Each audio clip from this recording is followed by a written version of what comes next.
Hi, it's Rich Hoffman here. Now, I told everybody 3 weeks ago that it was going to be Vivek Ramaswamy who was going to run for governor, and that John Husted, the current lieutenant governor, was going to be appointed to J.D. Vance's Senate seat. And so, it'd be advisable if everybody would listen to these kinds of things. I think it was pretty astonishing that everybody was breaking the news here middle part just ahead of the inauguration 2025 that that Vivek Ramaswamy is going to run for governor, and that John Husted was going to be the Senate appointee. I made that announcement. A birdie told me fresh out of the Mar-a-Lago visit that DeWine had there from when Trump called him there to talk about the state of Ohio. I was told that was what was going to happen, and I released that information when I was talking about all the great tech innovations that Ohio needs to be a part of. Now, I apologize to a lot of people. I don't really apologize for anything, but I literally had 10,000 emails yesterday. I can't get through everything, and I apologize for that. It's not a problem for, I'm glad people want to talk and send me stuff, and I get a lot of stuff, and I answer what I can, but I just, some days, especially lately, it's been extremely thick, and I just can't get to everything. When people say, hey, I want to talk to you, I like to talk to everybody, but the time is really finite. I move pretty fast, and I do these tech talks, like when I announced the issue with Vivek Ramaswamy running for governor. Now, there's a lot to talk about with that. There's a purpose, there's a reason. Trump has his eye on what Ohio can be or should be, and we're starting to see that with companies like Anduril coming in to do defense work. Large companies, large tech companies are going to lead the world. You're going to see that Ohio is more and more going to be a player because of the background structure has been laid for it.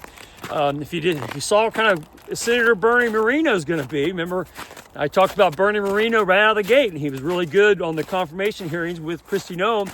Gives you an idea what kind of person we're talking about, and now you're going to have a very pro-business guy, and John Husted is going to be the other senator. And so there's going to be a lot of groundwork laid to really be pro-business in Ohio, and Vivek Ramaswamy being a tech innovator that is of the same kind of mindset that you find with people like Palmer Luckey, part of the co-founder of Anduril.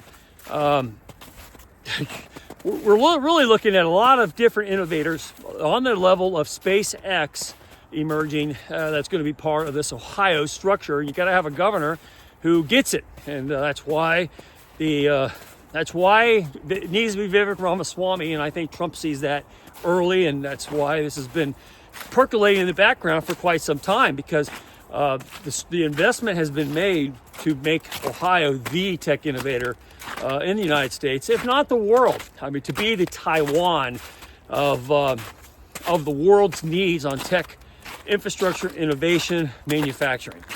So if Ohio's been gutted out for a lot of reasons over decades in the past, that's all turning around. You see J.D. Vance is going to be the vice president. He's from Middletown, and Middletown has been gutted out by globalism. Now all that stuff is coming back around, and people have been lingering in the background to help make this happen. And so the deal was that you would have a pro-business approach to Ohio, and to bring technology back, and that people who could facilitate that were people like Vivek Ramaswamy. Yeah, he can do a great job with Doge. Yeah, he can do work as a senator, as a politician, or even as a president. But when you have a Trump policy that creates all this opportunity, and you start bringing all these jobs back from all these overseas destinations, and they start coming back in Ohio, and Ohio is going to grow at a rate now that's going to be explosive. That's what the whole Anduril deal is about. This recent announcement, and you get the Intel factory coming in. Those are just the start of it. So in order to facilitate that, you need a governor that gets it, and that's certainly on the scale that we're talking about. That's certainly Vivek Ramaswamy, that can then serve as the leader for the Trump economy for the entire nation, and a resurgence of American greatness, starting with manufacturing in all fields. So in order to do that, you have to have the right attitudes, the right people there, and you need a couple good senators, not working against that kind of innovation, but people who are totally for it. So that's what you're going to find with John Husted and Bernie Moreno tag teaming this thing from a pro-business standpoint with a very pro-business guy who's part of that same kind of approach in J.D. Vance, who's going to be vice president in the Trump administration, likely the presidential frontrunner. But you could get 12 years out of someone like him being in that executive office. And so a lot of things are lining up to be extremely beneficial, long laid. It's not always just been about Trump kind of setting the stage as an executive for how this groundwork has to be. The groundwork has been functioning in the background purposefully, and that's why I'm starting to talk about all these tech innovations that are part of things, where we're talking about regenerative medicine. That's why I'm talking about it. That's why we're talking about the great work that's coming from vertical takeoff vehicles and the air taxi services, which Ohio can play a huge part of. That's why I talked about initiating skyports in Westchester, Ohio, to start showing the world how this stuff's going to work. You got to be a tech innovator and be the first to deliver, and that's coming out of Ohio as well. Some of these best concepts, and then that's why I also talked about why Ohio should have a hyperloop. That's the Elon Musk concept, something that's been out there that his Boring Company is perfectly ready to facilitate, make happen, and why and where and how it should be in Monroe, Ohio, and be a hub for the rest of the country, and how that economics lays out. So I initiate all these things, and I talk about them, and I get thousands of emails from people who want to take the next step and carry it. And as far as being a person who can sit and champion every single one of those projects, I have to do what I do, and that is bring narrative to these ideas that people can grab onto, investors can grab onto. But I'm just telling you, there's going to have to be people that pick it up and take it from there. Because I personally, bandwidth-wise, there's just no way I can sit down and talk to everybody for 9 or 10 hours at a time on what the details of some of these projects have to be. I can just tell you, the infrastructure has been built to facilitate them. So it's going to take people like innovators who want to come into Ohio and take advantage of the great infrastructure that's been built politically in the background to make these things happen, which is exactly why the Anduril factory is coming to Ohio. And that's exactly why Palmer Luckey decided to bring it to Ohio, and all of his investors and co-founders and people that work with him at Anduril. In order to have a rate of production that is necessary in this Trump economy, you have to have a political system that can support it. That's why Trump is interested in Vivek Ramaswamy being governor of Ohio, because you have to bring that Doge mindset to the executive branch of Ohio and let it cascade down through the legislature so that everybody gets it and you have a pro-business climate, and everybody gets it from senators to the governor to all your local communities. And you have to have a business-friendly environment to attract that kind of investment so that those jobs can come. You can do great things. You have rapid market expansion and truly bring innovation by taking the trolls under the bridge out of the process, which is essentially what some of the negative politics has been.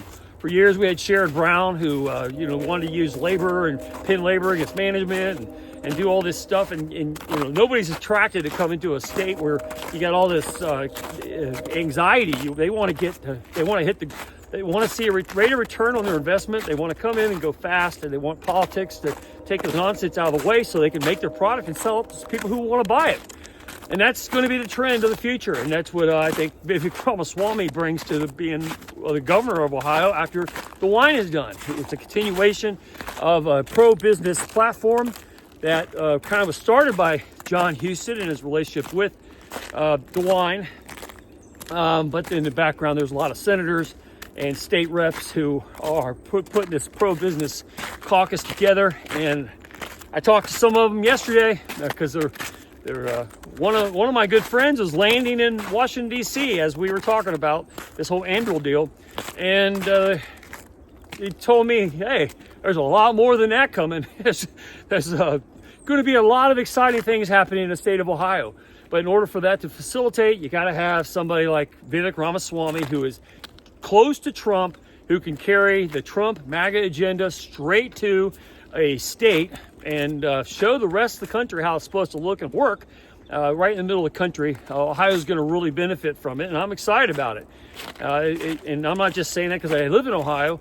I live in Ohio, and I fight for Ohio because I know some of the people who've been working on this stuff in the background for decades, and now we're getting to a place where you can actually make it happen. It's actually going to happen, and the Anduril factory is just one example of how you're going to have innovation at the rate of resolution that SpaceX expects for space travel. You're going to see that applied to every manufacturing sector, and those new rules are going to be broke out, utilized, and most fully functional in the state of Ohio. And Vivek Ramaswamy represents that change state because he's part of that age group. He's part of the disruptors that have stepped away from their own quest to become billionaires in the tech industry, and are going to apply that to general practices so you have a foundation that everybody can benefit from. You have to build this structure that works in the background always in order for you to have true success. You can't let a bunch of leeches from the old cost-plus structure continue to loot up the system, delay schedules, delay the rate of innovation the human race needs to become what it needs to be. And that becomes out of full embrace, out of capitalism, and utilizing market need economy that can flourish under the human imagination in its most pure form. And that's what they're talking about doing with Anduril for the defense industry, and it's going to change the way you fight wars. And it's incredible that it's going to happen. It's going to happen in Ohio. So just like the Intel factory that's going to be that's being built in Ohio, it's going to take away our dependence on foreign supply of microchips. We're talking about just having a tip of the iceberg and just those things. There's a lot that's going to come to Ohio that's going to shake people in a positive way, and what they thought was possible, it's going to be happening. And it's going to happen because the foundation was laid a long time ago, and now we're seeing its fruition. And I'm talking about the things that are possible because I want people to pick up the ball and run with them, because like I said, you're going to have a friendly governor, you're going to have friendly senators, you're going to have a friendly political system to bring in that investment. It's not going to go to waste, and it's not going to be held up in bureaucratic nightmares for 10 years or more. It's going to happen quickly. So when I say get involved in the vertical taxi market, get involved in Hyperloop, get involved in regenerative medicine, all these are frontiers that can bring trillions of dollars of extra economic activity to the forefront. My job is to take what I know is happening and connect to the people who want it to happen. And then if I can connect the dots and help set up people to talk to each other, I'm glad to do it. But for me to personally take it all up and do it myself, there's just not enough hours in the day. Best thing I can do is delegate a lot of that stuff to people I know who can pull it off, and let them know about each other so that they can then talk and make it happen. But the rate I'm getting emails, and I just can't answer everybody. And if I'm slow to call some people back when they ask for it, I'll get to it eventually. I'm pretty sure, but don't have your feelings hurt if it takes me a while, because there's just a lot to do, and I'm trying to do as much of it as possible. Best way I know to handle it is to spread the workload out among people in a management fashion. Put competent people in touch with other competent people. But if you make it yourself a single point failure, it's never going to happen. So I'll continue to talk about them. I'm going to continue to make people excited about it because I know the political structure is coming and why, and I want to see it fully utilized to the maximum effect, which is a very exciting prospect. But remember, I told you 3 weeks before it was announced what was going to happen with the governor race, and who was going to be the new senator to replace J.D. Vance. And so when I tell you something, you probably should listen and take it and make a lot of money off of it if you can. And I only pointed out to say that you can trust the information because I want to see the things happen. Not sit around stalled and waiting for the news to tell you. If you're waiting for Fox News to tell you about John Huston, you would have been broke a long time ago. You know, they were way too late to the market. So I tell people these things so that you can make it work to your advantage, because I want to see the thing happen. That's why I tell you. Thanks for talking here. Share, subscribe. Make tomorrow a better day. If you haven't read my book, The Gunfighter's Guide to Business, I think you'll love it. Anyway, have a good day. See you later.